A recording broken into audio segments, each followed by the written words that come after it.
ketika menghadapi problem, permasalahan dalam hidup, kesulitan, kesukaran dalam hidup, ya ada rintangan dalam sebuah permasalahan, seharusnya hati itu pertama dia tertuju kepada Allah Jalla wa'ala. Wa yufawwid amr ila Allah, dia serahkan urusan kepada Allah Azza wa Jalla. Kita ini boleh berencana, kita boleh berusaha, tapi ingat, sebaik-baik keputusan, sebaik-baik hasil adalah hasil yang telah diputuskan oleh Rabbul Alamin. Sehingga dalam setiap hal, dalam setiap usaha, harus diserahkan kepada Allah. Biar Allah Subhanahu wa ta'ala yang memutuskan, dan Allah Subhanahu wa ta'ala yang memilih yang terbaik untuk kita. Terkadang yang Allah pilih bagi kita, di saat itu bagi kita tidak enak. Di saat itu bagi kita apa? Tidak mengenakan, dan kita terkadang merasa tidak puas dengan keputusan yang sudah Allah Subhanahu wa ta'ala putuskan. Padahal sebenarnya itu yang terbaik bagi kita. Dan itu bisa kita rasakan nanti setelah berjalan dengan waktu. Ternyata oh iya, apa yang Allah pilih pada hari-hari yang telah lalu, yang dulu terkadang kita tidak puas, ternyata itu yang terbaik. Kenapa? Karena tadi manusia ini dia sendiri jahil, dia tidak tahu apa sebenarnya yang bermanfaat baginya pada keputusan dan rencana yang dia susun. Dia boleh berencana, boleh berusaha, tapi yang memilih dan menetapkan itu Allah Jalla wa'ala.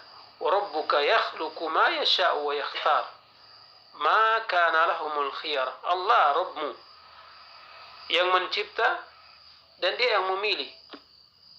Dia yang mencipta, maka dia yang memilih. Kamu boleh berencana, boleh berkehendak, tapi kehendak kamu tidak akan mungkin bisa keluar dari kehendak dan pilihan Allah Jalla wa'ala pada segala sesuatu. Urusan dunia, usaha, jodoh, anak, ya, semuanya itu adalah keputusan dari Allah Jalla wa'ala. Oleh karena itu, idza sta'anta fasta'in billah. Kemudian ayyuhal ikhwah, kalau kita meminta tolong kepada seseorang dan orang itu kita tahu dia tidak pernah mengingkari janjinya, ya tidak? Antum bergaul, seharusnya kan, oh ini orang ini dia tidak, kalau dia janji pasti dia bikin. Ada tidak orang seperti itu? Ada. Kalau antum bilang tidak ada, berarti antum otaknya itu yang rusak. Itu ada orang-orang amin dalam kehidupan. Hatta orang kafir, ya, hatta orang kafir itu ada yang mereka itu amin. Maksudnya amin dari sisi dunia. Kalau sisi agamanya dia kafir, ya. Tapi dari sisi amin ada. Dan sisi jujur lisan kafir ada yang jujur. Nah, tapi ya semua amalannya tidak bermanfaat. Wa qadimna ila ma amilu min amal faj'alnahu haba'an mansura.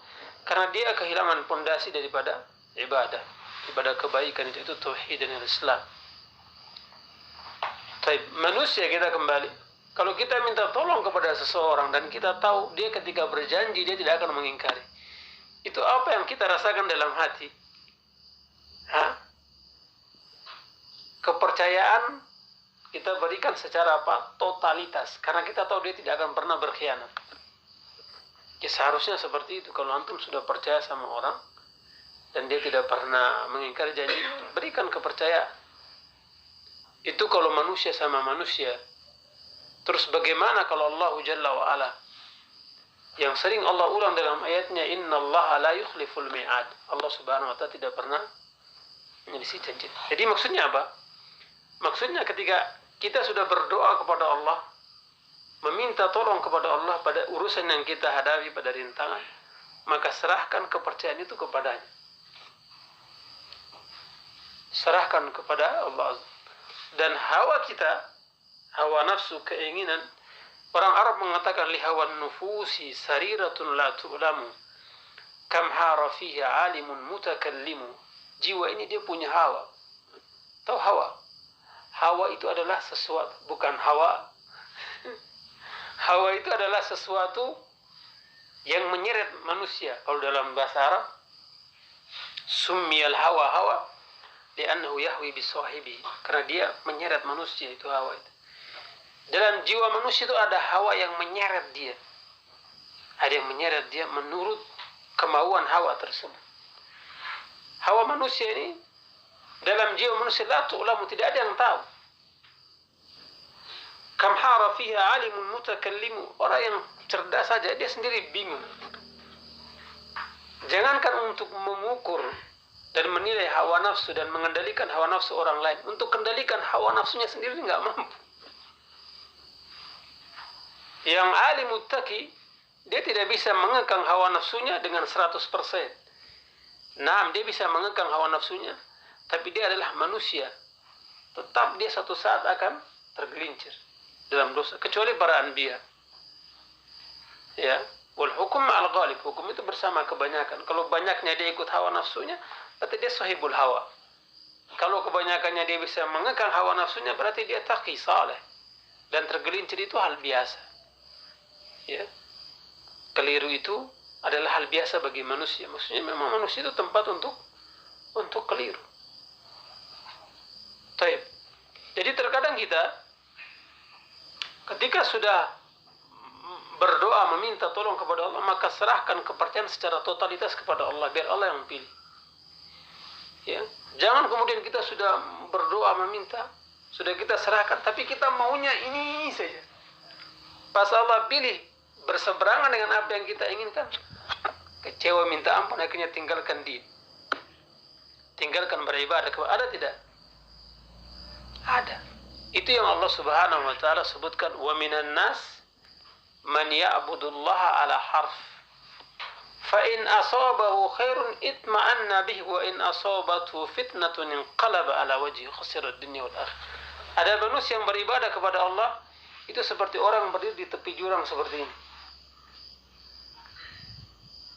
Kalau dia ditimpa kebaikan, kebaikan itu adalah sesuatu yang dia yulaim lin nafs.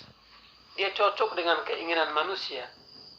Ya, harta, kendaraan yang mewah, istri yang cantik, jabatan, ya, keuntungan yang besar, itu sesuai dengan hawa manusia. In asabahu khairun, kalau dia ditimpa kebaikan, diberikan kebaikan, itma'an, dia tenang. Tenang di atas Islam, ini agama bagus ini. Ini manhaj bagus. Manhaj membawa rezeki. Ingat, agama dan manhaj itu tidak membagi rezeki. Yang membagi itu adalah Allah Jalla wa'ala. Wal arzaq, dia qad qusim. Allah sudah bagi rezeki dan Allah uji manusia dengan pembagian tersebut. Jadi jangan sandarkan kepada din dan kepada agama. Kurang itu karena memang agama sial, banyak itu karena agama baik. Fa in asabathu al-fitnah inqalaba ala wajhi. Kalau dia ditimpa ujian yang tidak sesuai dengan hawa nafsu, khalas dia sudah hancur. Rugi dunia dan akhirat, kata Allah Jalla wa ala. Rugi dunia dan al-akhirah.